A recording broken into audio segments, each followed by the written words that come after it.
Greetings, science fiction and fantasy enthusiasts. You're listening to No Deodorant in Outer Space. Now, let's get started.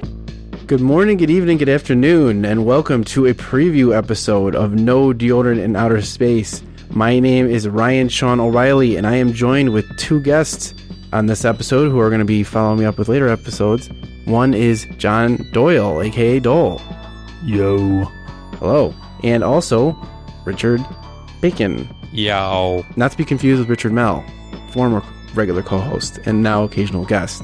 We are discussing the famous movie 2001: A Space Odyssey, as well as the book. Dun, Dun, dun, dun, dun. Dun, dun, dun, dun, dun, dun, dun, dun, dun, dun, dun. So we just finished recording our episodes on the book and movie. The book was written by Arthur C. Clarke. It came out in 1968. No, yes, and same time as the movie, which was directed by Stanley Kubrick. We talked about tapirs getting their skulls smashed. We talked about men choreographing, or mimes choreographing in monkey outfits, looking very authentic. We talked about Clarke and Kubrick and their disagreements or differences in how to do this thing. We talked about novelizations versus adaptations. A touch. And this kind of contrasts what we did on the Metropolis episode. Yep, there's great questions as to whether things are marketing tie-ins or whether they're actually supplementary.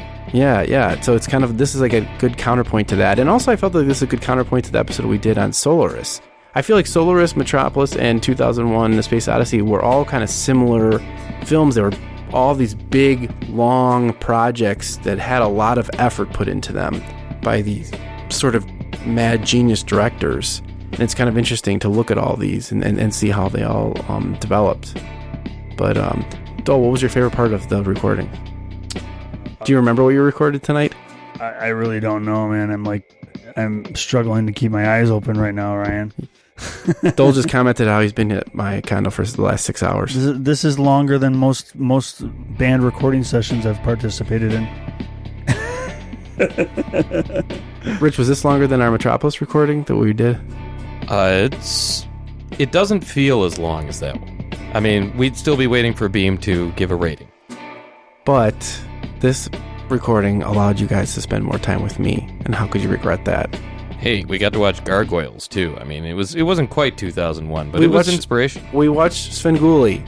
He's from Berwyn. All right, folks, tune in later in the month when we discuss the book and then the movie for 2001: A Space Odyssey. Until then, au revoir. What did I just say?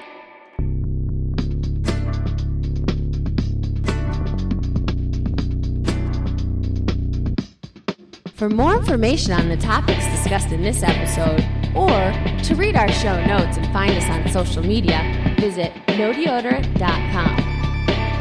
Thanks for listening to our show, and always remember, there is no deodorant in outer space.